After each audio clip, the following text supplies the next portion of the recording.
Hello, my friends. Good morning, good evening, good afternoon, wherever you are. Once again, this is Spiritism, a closer look. Luiz Lima here, broadcasting from Orlando, Florida, and you are following us on Kardec Radio. Thank you very much for joining us once again. Our program, just so that you know, we do it live every Wednesday at 7 p.m. Eastern Time.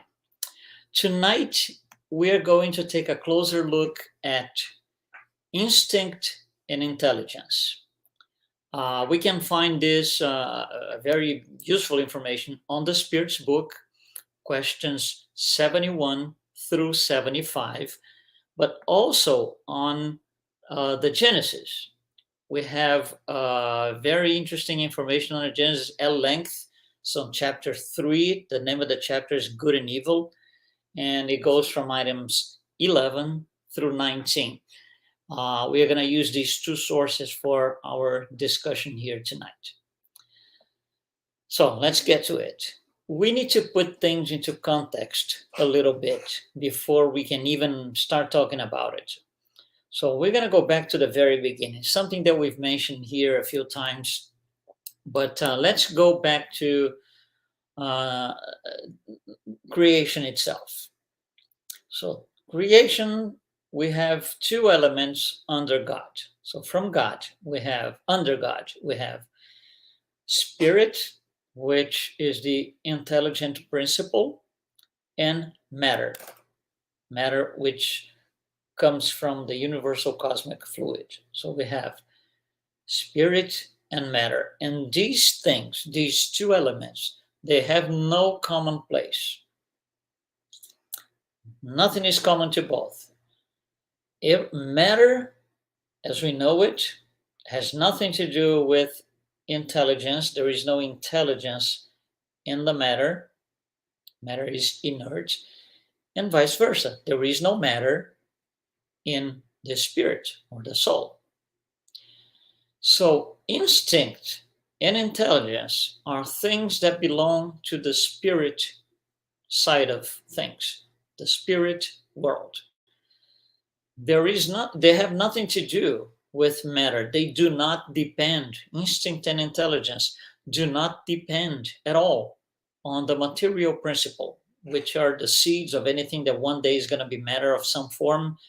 Instinct and intelligence have absolutely nothing to do with the material principle, nothing to do with vital principle, nothing to do with the universal cosmic fluid or anything, absolutely anything that has to do with matter. They are, both of them, instinct and intelligence, they are attributes of the intelligent principle. Intelligent principle. That's where it comes from. It has nothing to do with matter.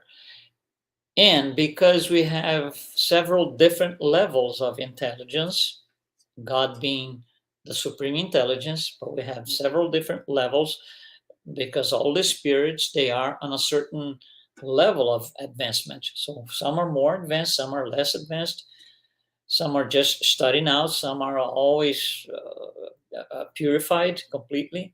So the intelligence is related to the level of advancement of the being. It depends on where they are in their development, in their advancement in terms of spirit or soul. Again, spirit and intelligence has nothing to do with matter. And the beings, right? The beings are classified or grouped in three, according to Spiritist literature. And they are, first, inanimate beings. We're going to talk about each one. Number two, animate, non-thinking beings. Number three, animate beings. So three different types of beings. Let's talk a little bit about each one here. So first, inanimate beings. These are beings formed of matter alone. There is no vitality and no intelligence in these beings. Examples: the entire mineral kingdom. They have no minerals have no intelligence, no vitality. There is no life. They are formed of inert matter alone. That's it. Second type, animate, non-thinking beings. Meaning, animate means there's life, but non-thinking means there is no intelligence. So these are beings formed of matter with vitality, but no intelligence. For example, plants, they don't have any intelligence. And the third type, animate beings, they are formed of matter. They do have vitality and they do have intelligence. They have the ability to think and make decisions and go through, discernment processes and so on and so. So, three types of beings. Now, when you look at all the kingdoms, each one has a particular attribute that is outstanding. Mineral kingdom, that attribute is attraction. Minerals are formed by atoms that bond together. That's attraction right there, and will form molecules and so and so. So mineral kingdom, outstanding attribute, attraction. Plants kingdom, outstanding attribute, sensation. Plants they have sensation. They, if you put them on a dark room with a little hole in one of the sides, they will kind of grow to that side because they need the light. They need to grow in that direction. They have sensation. Animal kingdom, outstanding attribute, instinct. Human kingdom, outstanding attribute, reasoning. See, we're going every time higher at a higher later. Angelical kingdom, divinity. That's the outstanding attribute. So you see, for each kingdom, the beings have their attributes. So instinct starts as an outstanding attribute in the animal kingdom. And intelligence will come with reasoning in the human's kingdom. So what exactly is the difference between instinct and intelligence? Are they the same? Are they related?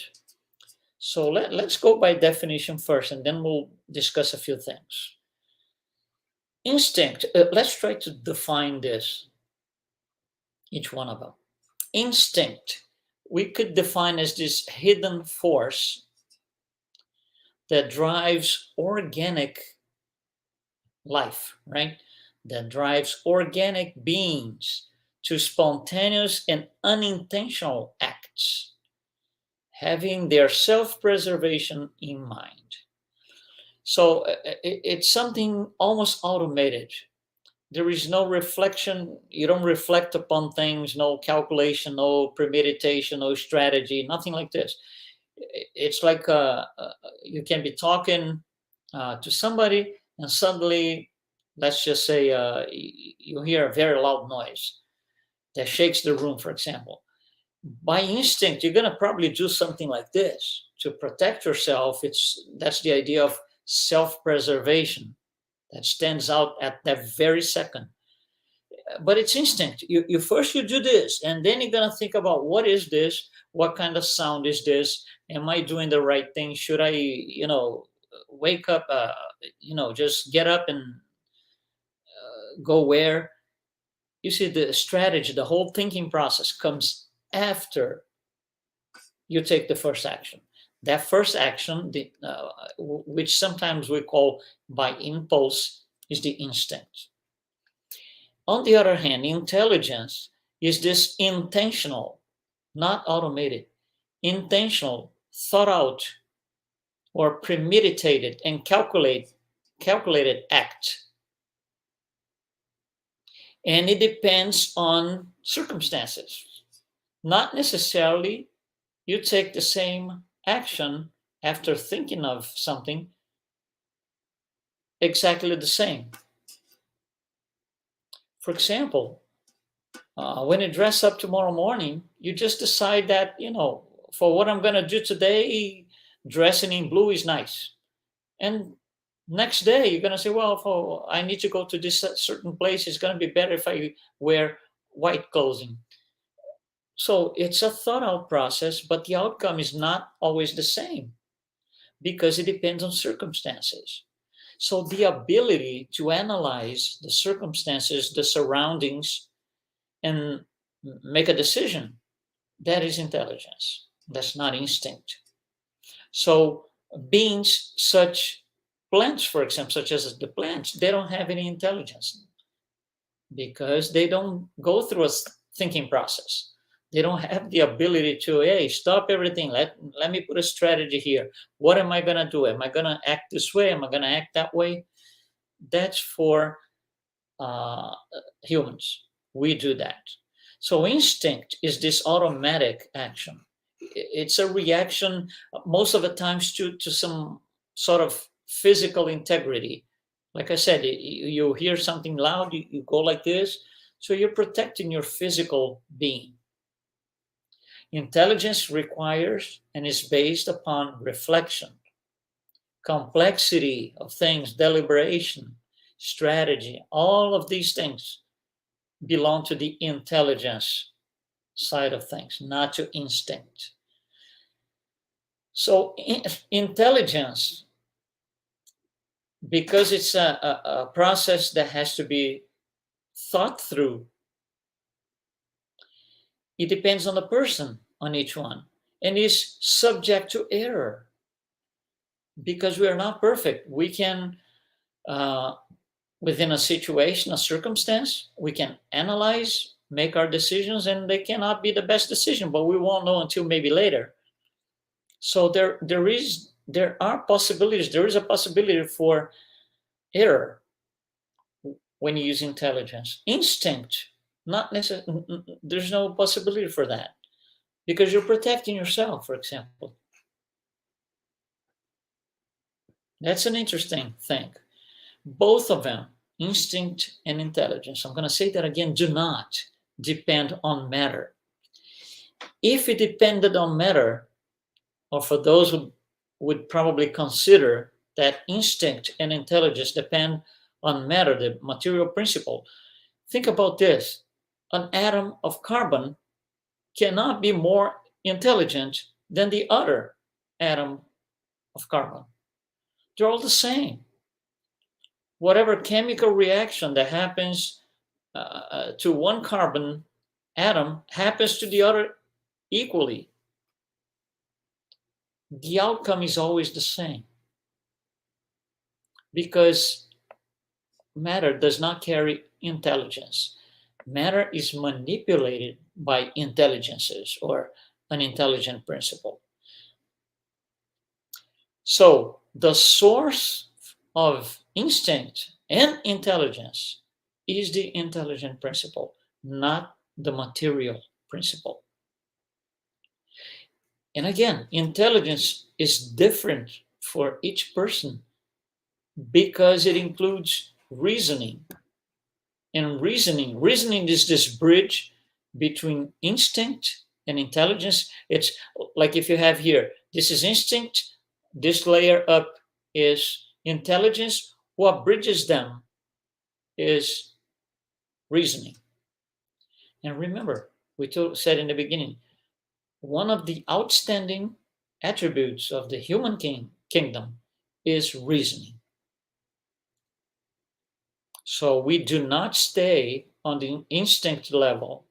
We are able to use our intelligence. But there's something interesting here because reasoning depends on our spiritual experiences, our spiritual history, which makes my reasoning be different than yours. It depends on our vices, pride, selfishness. All of these things have a say in our reasoning and the processes that we use with reasoning, meaning intelligence.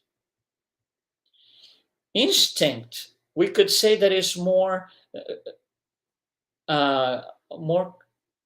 We can think of something more collective. For example, you have birds flying. They're all flying. The same direction, the same way. They're all, flapping their wings and so. If they hear a hunter, for example, with a gun, shoots, it makes a noise. They all, without reasoning, they all go to the same direction or dive or they go up or they go left, but they all do the same thing, exactly the same thing at the exact same time without having to have a meeting. Okay, we heard this noise. Let's get together here and see what we're going to do. Oh, we decided that we're going to fly that way. No, they don't do that. So instinct, you see, it doesn't depend on the individual. It carries in it this collectiveness. It's almost the same for everyone. Same for fishes in the ocean. Just think of the fishes, they're all going side by side and something happens. They all go to the same direction at the same time with the same speed. And there is no meeting to decide what they're going to do. No, it's all instinct. So it carries this idea of collectiveness. It's the same for everyone. Intelligence is not.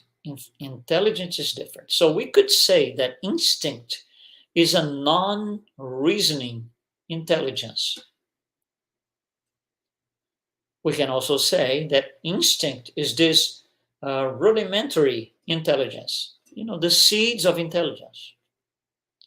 However, intelligence does not replace instinct.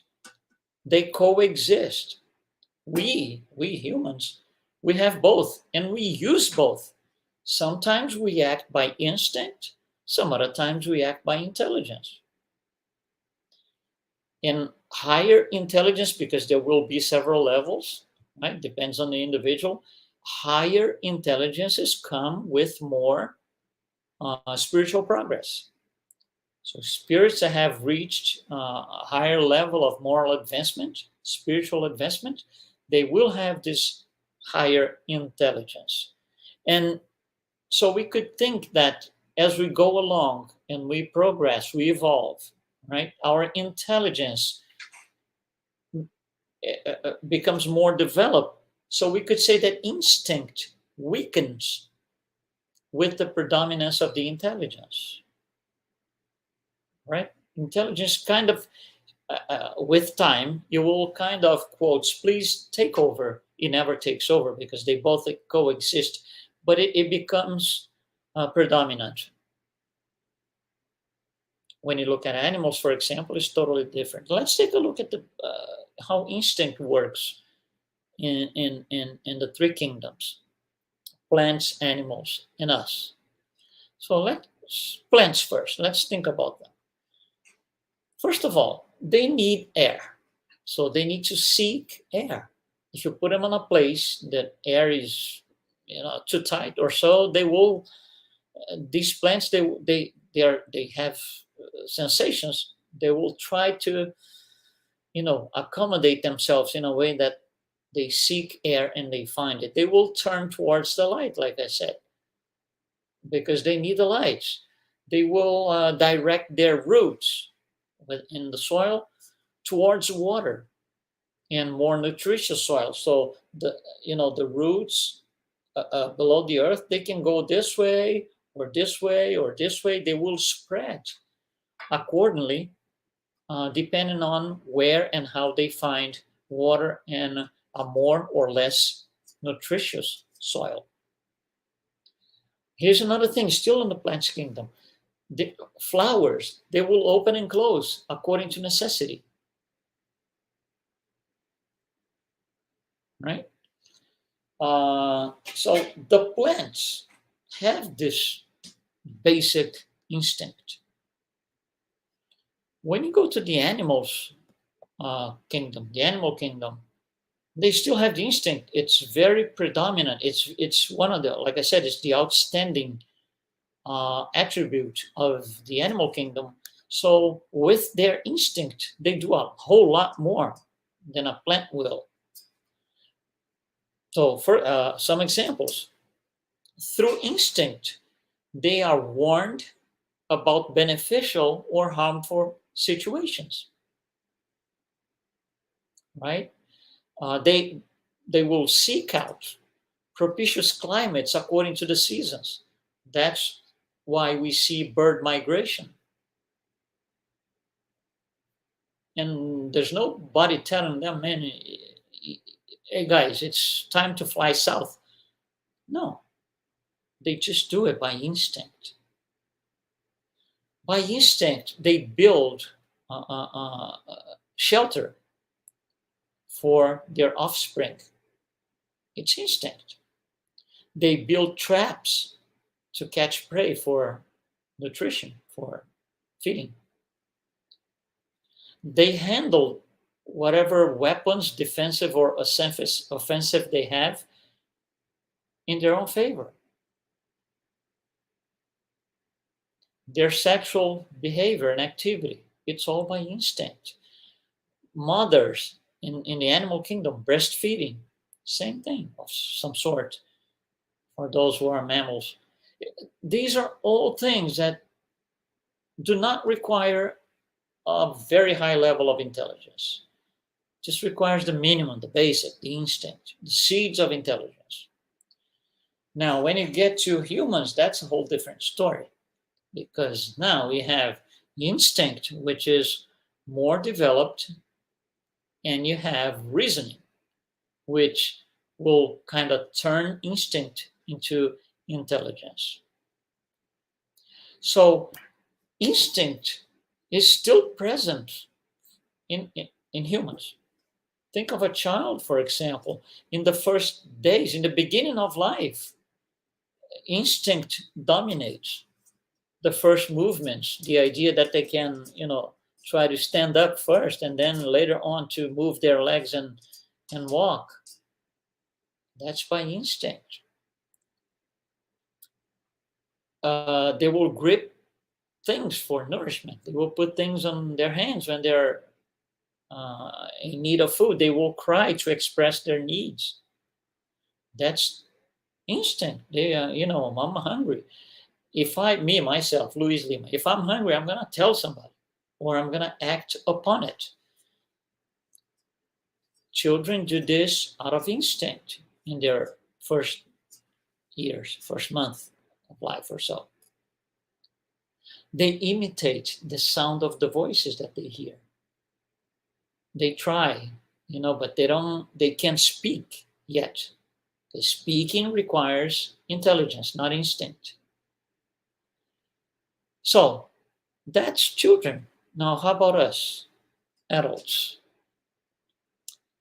First of all, we do instincts, right? Spontaneous movements to avoid hazard. Remember, I said in the beginning, you hear a loud noise, you go like protect yourself like this. That's a spontaneous movement. It's not a thought out process. No, you just act upon it. Later on, you're going to think about it. Pulling away from danger or dangerous situations, that instinct. Maintaining balance. If you're going to fall, you automatically adjust yourself without having to think. For example, this is an interesting example. Let's say you are sitting on a chair like I am right now, and you kind of take a quick nap, or you're in the verge of sleeping like this. You go like this. If the body starts going like this for one side, you're still sleeping, but then you bring yourself back to maintain balance. And it's not a conscious decision in terms of intelligence, because you're just acting out of instinct. It's just a reaction to a physical event. Our eyelids, when we blink them, because there's a bright light in front of us, we do this. We go like this by instinct. It's natural. Light comes up, we do like this. Then later on, we're going to see what kind of light is this? Why is it, coming towards me? That's after we take the first action, the first automatic action. So instinct is present in humans too. However, what differentiates humans from animals in terms of intelligence and or instinct, whatever you analyze, is reasoning. Reasoning. We are able to insert, I'm going to use this word, insert reasoning into instinct, and that the outcome is intelligence. But again, rephrasing, intelligence does not replace instinct. They coexist. And we need both, and we use both. That's what I wanted to bring over today for our study, instinct and intelligence. Once again, this is on the Spirits book and also on Genesis chapter 3. That it's a pretty lengthy study.